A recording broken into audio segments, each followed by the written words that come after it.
The Science of Getting Healthy, Jason Cheney edition. So, hey, I'm back here. This is the second episode.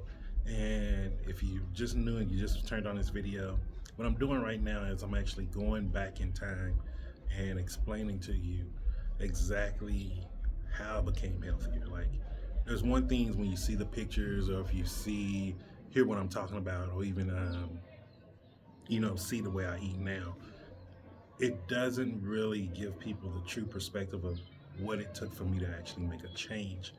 And I think this is one of the big differences between when we try to do things and when we do things. A lot of us try to do things, but we never truly get started in doing it. And so that's why I wanted to just start sharing how did I get healthy. So let's go ahead and knock this part out. I am not a medical doctor. I am not here to give medical advice. I'm just sharing my story, and I'm explaining to you things that I did. So just to recap, in the first episode, if you go back and watch it, you're going to hear things of me talking about the endocannabinoid system, how I started studying that, moving that studies with some other things I was learning from plant-based doctors, how I tried all these different diets, everything. Some things had good things to them, some things had bad things to them. And then for me, it was plant-based was the one that actually helped me to get to a level of health that I was comfortable with. And reason why I say comfortable with is because health is something that is forever progressing. Um, we talk about it as if it's a fixed thing, but health isn't a fixed thing. You don't just go and get healthy, you be healthy. It's something you must do each and every day and multiple times throughout the day, because you're making decisions about what is the betterment for your longevity and your ability to just be mobile of whatever form of life that you want here. So like, I'm gonna give you an example and just share with you. So one of the things that was really great about me when I started transitioning to plant-based was I started seeing a lot of things in my body just naturally reversing. One of those things was I had a cardiac event when I was 28, I believe, maybe 28. I can't remember the exact year. But I had a cardiac event, and then they told me that my heart was not in the best of condition, and I need to start improving on it, or I was going to have to get on heart medication for the rest of my life. And that was going to be on top of the 40 other plus pills that I was taking each and every day for pain management, blood pressure management, things like that. And so for me to go from that person to the person who I am now, where I don't have issues like that, that's one of the least concerns of my life, is having anything dealing with my heart. And it's a beautiful thing, but I don't think everyone's tried everything under the sun. Have done everything under the sun. I attempted many different diets, many different fad things, many different, some of it was snake oil salesman, some of it was things that worked a little bit, but it just wasn't something I could stick to long term. And then when I went to plant-based, I used that knowledge plus some of the knowledge with endocannabinoids, and that's how I was able to get healthy, man. Like, it sounds simple, and I'm oversimplifying it, but the main thing you have to do when you want to start doing something to better your life, and remember, I'm saying you have to do it, you can't try. And the first part of doing is actually education. You can't do something that you're not aware of how to do. And this is one of the reasons most diets actually fail people. The people are not really educating themselves on why they need to do this. Like, what are the benefits for it? Like, let me give you an example. If, let's say, someone tell you to go on the Mediterranean diet, you'll lose 10 kg, or about 20 pounds in a month. A lot of people are going to do that. A lot of people will be like, oh, let me do this, New Year's resolution. I heard about this. But you know why over 85% of them do not succeed in it? It's because they're not doing it in the process to make it something that's in the long run. And the first part of doing anything that's going to become long run, because it has to become part of your subconscious mind for you to be able to do it without thinking. And that is education. the education behind why you're doing this, what it does, and the deeper you go, it brings your awareness to it. Like you really start becoming hyper focused. And give you an example, one of the things that I did was I used to ask myself a question. I remember, I believe it was Dr. McGregor or Dr. McDougall. They said, if people really question themselves if they're making the best choice right now, they said that there's going to be something inside of them that's going to automatically tell them no, even when they want to say yes and lie to themselves. And so I started testing that on myself. And I started asking time every time before I would eat something in Panama, did I or am I making the best decision possible right now with the options that I have? And you know what, man, for like a month, month and a half, I kept saying no. I would either give the food away or I would throw it in the trash. Most of the time I tried to give it away, but if there was a time where no one was around and it was just me by myself, and I knew the peer pressure was so hard, I would just throw it away just to get rid of it. I know, yes, that's wasting food, but guys, hey, it is what it is. When you're trying to get your health back, you might have to waste some food sometime. And so when I started asking myself that question over and over again, two things happened. One, I started being accountable of what I really eat. Because there were still times when I said no, and I still ate it, which means I made the choice to eat it. And then the second thing that happened was I started understanding and started seeing healthier options all around me. Like one of the things I had started doing was like, let me just go buy some grapes or go buy some cut up fruit or bananas or something and just eat that. Like if I'm hungry, I can eat that. Or I can make popcorn. Like I started really seeing these healthier options out there. And then I started realizing, wait, I can just get a salad from here without cheese. Don't get any dressing, substitute the dressing for some lemons. Squeeze my lemon juice, salt and pepper it. And that's something that I like. And then that evolved to where I found it was a Lebanese restaurant where I could get fattoush, tabbouleh, and a few other things that it was just naturally vegan things that I was able to order. And so that's how it started becoming easier and simpler for me to actually do plant-based lifestyle. It was because I was doing it, but I was actually making myself aware of why am I doing it. Now, let me see, I don't think I can talk about it. I don't feel like getting this video taken down, so I'm not even gonna go into some of the things that it tell you. If you're thinking about plant-based or if you're in plant-based and struggling, look into Dr. Brooke Goldner, BROOKE GOLDNER. She is real big on Instagram and Facebook. Also, you can look at Dr. Garth Davis, GARTH DAVIS. He's really good. He was a weight loss surgeon who turned plant-based, and now he's been helping his patients with plant-based living. Dr. Michael McGregor.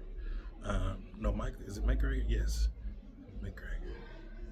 Dr. Michael I think it's McGregor. Michael and then McGregor. He's really, really well. Great. He has a book, How Not to Die, which is a really great book. I'm actually doing it on Audible right now again, so I definitely recommend that. And so that was the first step of me actually becoming plant-based and becoming healthier. And the funny thing is like I didn't see the weight loss first. Just to get back to the story, weight loss was what I was really wanting, and what I was really gaining was my health. I remember when I regrew the nerves in my left leg to where I no longer had drop foot real bad and everything. I was like, okay, I can do anything now. That's when I was like, yo, this is real. Between that, no longer needing a CPAP machine, my heart functioning very well with no issues, plus a couple of other things I don't want to talk about it. So one of the other major things that was bothering me, and this is anybody who probably takes a large number of pills can probably explain to you, I was suffering from erectile dysfunction at 26. And just imagine you're 26, you're supposed to be in the prime of your life, and you're just sick after you served the military, went to war, and then I was like, shit, you can't even get it up anymore. It was I was like, man, how much more can I take? Like, it felt like I was Atlas with the stone on my back. And I'm just like, dude, I don't have much more I can give here. And then I started studying a bunch of stuff with Dr. Michael McGregor. I think it's Michael McGregor. And also with Dr. Fit at the time, rest in heaven. He was a real great doctor in Albuquerque. No, not Albuquerque. He's up there in the Panhandle, Amarillo, Texas. He was up there, and so I was talking with him a lot through Facebook Messenger at the time, and he was real big on black seed oil. So he would tell me things to do, give me some suggestions, and that topped on with the endocannabinoid therapy I was doing to myself, plus using the plant-based therapy, really being very vital and focused on what am I putting in my body? Like, what is the purpose of this right now? If it's not going to help to refuel a certain part of my body, why do I want to put it in me? I started seeing miraculous changes, man. It was amazing, yo. I'm not going to lie to you. It was some of the best times in my life, especially when I moved to Colombia, where they're like a very natural, like a raw lifestyle is pretty natural there to a certain degree. Like, the vegan lifestyle was pretty natural there. Like, it was a really great place for me at the time. And then with the vanity mixed in of them being a big workout culture, and I'm a person that like walking. So just imagine, around your mid-20s to early 30s, you having a hard time moving around walking because one, you're too fat, but then you have nerve damage in your left leg. So you got to be careful of tripping, falling over, being self-conscious walking with a cane, to where now I'm walking the streets of Medellin 2-3 o'clock in the morning for exercise. I think at one point I was walking about 110 miles a month. Like, I was putting it in, man, and I was in the best shape of my life, I'm gonna be honest, even physically looking good. And so, like, you probably be like, oh, Jason, so what happened? Because I'm gonna be honest with you, like, if you've seen those pictures of me from Medellin to where I am now, I put on a lot of weight. I put on about 20 kilos actually. And what happened was, it was one of the missing parts of health that I thought I had taken care of, but the truth was it was taken care of as long as everything around me in my comfort zone was there. And then that's when Cece passed away unexpectedly in the middle of the night, which broke me. And so that broke me, and it made me question a lot of things about my life. It was like, is this even worth it? Why am I doing this? Like, this is supposed to be giving me that longevity in life, and then it takes away the person I love most, who now I'm not even able to share this experience with anymore. And I was mad. I'll be honest with you, I was mad. And I also noticed that, like, I was depression. So, like, for me, one of my big telltale signs if I'm depressive eating is if I'm eating a bunch of sweet foods. I don't like sweets. Even to this day, if I eat too much sweets, I get like this sugary, gritty feeling in my teeth, and it like bothers me. Like, it really gets on my nerves. So I naturally don't like sweet foods. And I'm like, those first 6 months, man, I was eating a lot of ice cream, trying this sweet. Like, it was as if I was trying to bring her back with the gratification or the indulgence of things that I knew she would have been liking. So I was eating a lot of things that she would have liked and not what I'd liked. And so through that, and fast forward to the day, it taught me one of the most very important things in physical health is actually mental health.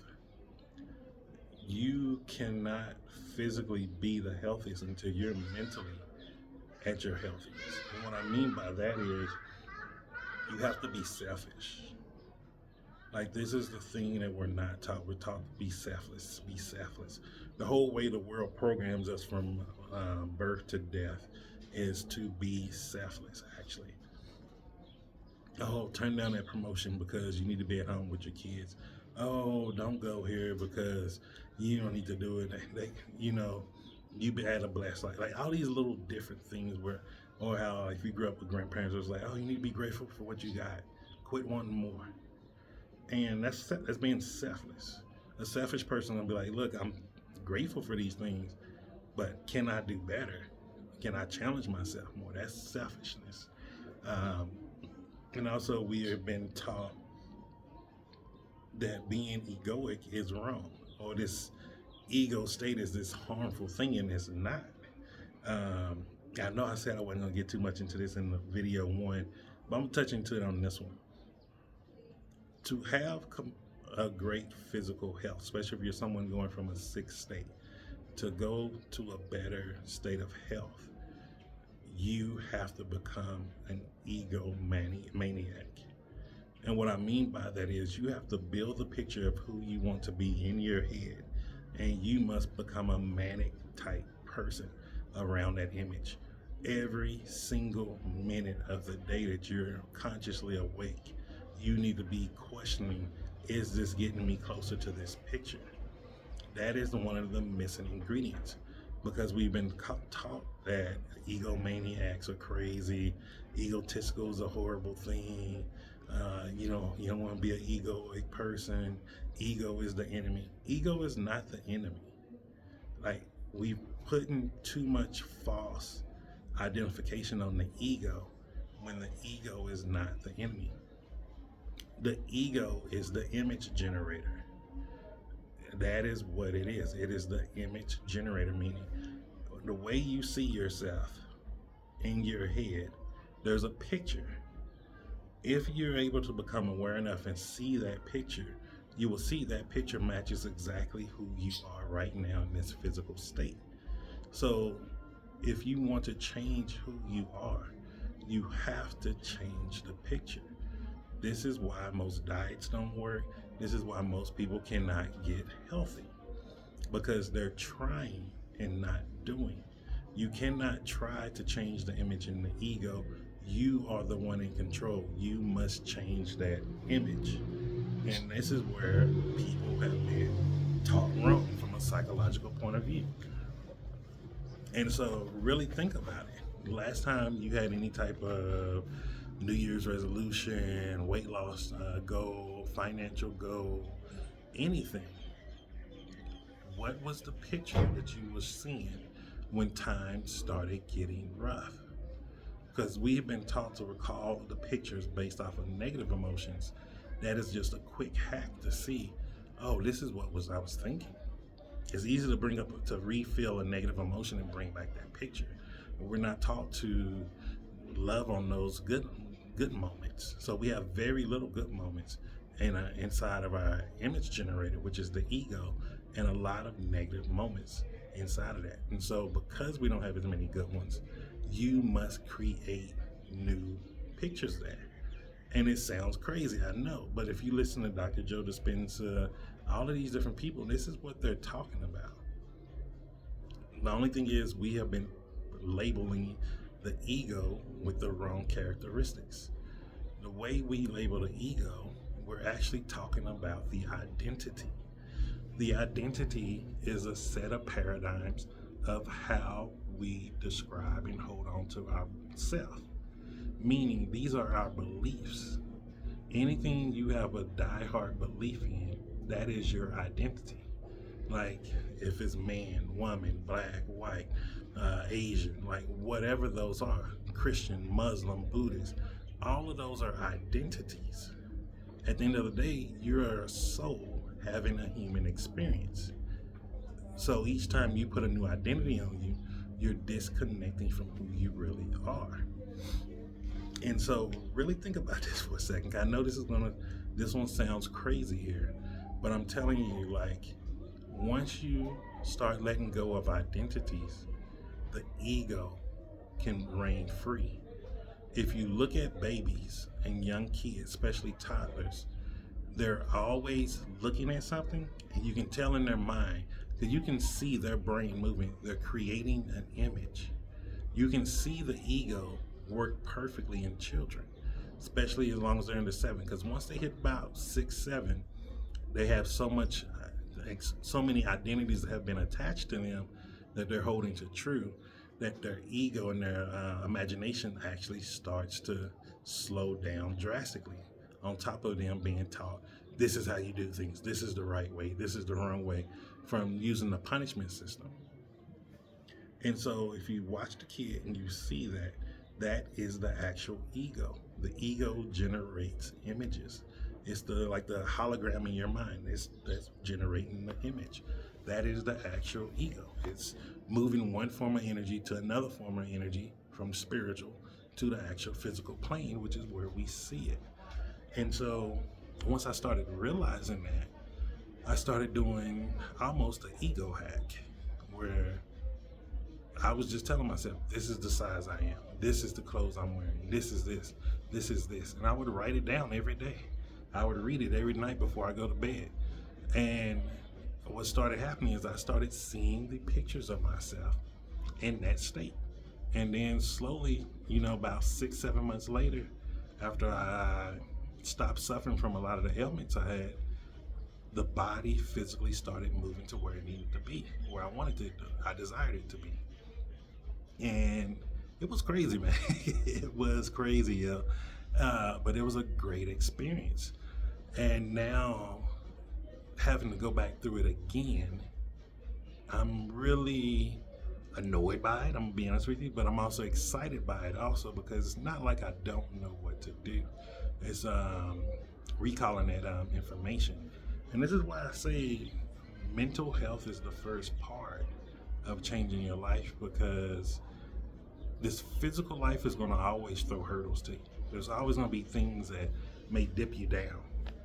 Like, even though, yes, I'm bigger now, I put on more weight, my clothes ain't fitting good, I can't just buy off H&M at the rack anymore, but I have more wisdom now. I have better understanding of what it means to be healthy, how to be healthy, the things that my body is telling me personally. And so just to give you an idea, I want to explain to you just how the body physically represents health. Look at my face. And if you can see, this side of my face, my eyes are more open. This side is slightly lower. That was a telltale sign that back in the day that I was having some type of cardiac event. It was where one part of the face was starting to lose as much blood flow, and it was becoming droopy. I don't know if there's a better word to use, so don't beat me up in the comments for that. But that's what that is right there. So now what I'm doing is I'm going back to the drawing bag and studying on myself. So I've been doing green smoothies with flax seeds, watermelon. I want to be getting some very good red fruit in there, and blueberries also. Blueberries because they're high in antioxidants. Sorry, I thought that pigeon was over my head. I've been using for the green vegetables kale or baby spinach. Kale because it's a cruciferous vegetable. But also what I'm going to start doing too is I think I'm going to start adding in celery juice every day also. Once I get back to Lusaka. And the reason being is it's full of nitrates. And drinking about 6 ounces of celery juice every day gives your body a real good amount of nitrates, which can help possibly with my face to where it becomes more symmetrical again. And that's just the thing, being healthy, it's gonna be ups and downs, man. So don't beat yourself up. Don't be acting like, oh, this is just not for me. You just gotta keep doing it. You get back on the rodeo, you keep doing it. You just keep doing this thing. If you would have told me when I was walking 100 miles, every month I was buying clothes straight out the H&M rack, I was looking good, that I was gonna put back on another 40 pounds almost, I would have told you you're a lie. But like I say, you never know what's gonna happen in this physical life, because that person back then couldn't even imagine living this life without his wife at the time. So give yourself grace. Sometimes we put too much perfectionism on ourselves, and part of being healthy is being imperfect. The more you move through imperfect actions, you actually start making the correct steps. And so this is part 2, and the way I'm doing this is not going in any order. This is literally just throwing everything out of my brain and little chunks to you because, man, you never know. Like, if there's just one thing that I know that I've learned and it can help you, or one piece of information that I can share with you and then it gives you that missing piece, I'm telling you right now, man, if you can't imagine waking up out of bed for at least 1 month straight without having any pain, I'm talking about any aches and pain, I feel sorry for you because I get to live that life a lot now, and it feels fucking great, man. And it would be so selfless, and horrible of me to just hold that in. So that's why I'm being selfish and just saying, you know what, let me share this information with people. Let me break this down, explain to you how I started studying, some of the things I was studying, some of the things that were helping me, because you just never know what could be helping the next person. And so I'm gonna keep doing this series, The Science of Getting Healthy. I'm sorry, not rich. The Science of Getting Healthy by Jason Chaney. And let me know what you think about it. There's specific things you want me to go deeper in that I may talk about. Just let me know. I'll go deeper into what were some of the things I was studying, who I was studying, just to share all that information with you. And then also, if you're reading certain books on health, especially if it's plant-based doctors, share those with me. I'd love to read a lot of the new content they put out. I would like to read a lot of the scientific papers they put out. Each and every month, it seems like there's like a whole plethora of new information that scientists are starting to discover that can help with the human body and the health. And at the very least, just think about this. I'm pretty sure we all can agree on it. We all know not only have we made bad choices, but we have seen people around us consistently make bad choices concerning their health when it comes to what they're actually eating. So maybe we need to start looking at the one thing that we have complete control over, which is what are we eating? And so just think about that, and just remember, I'm Jason, and success is simple once you know how.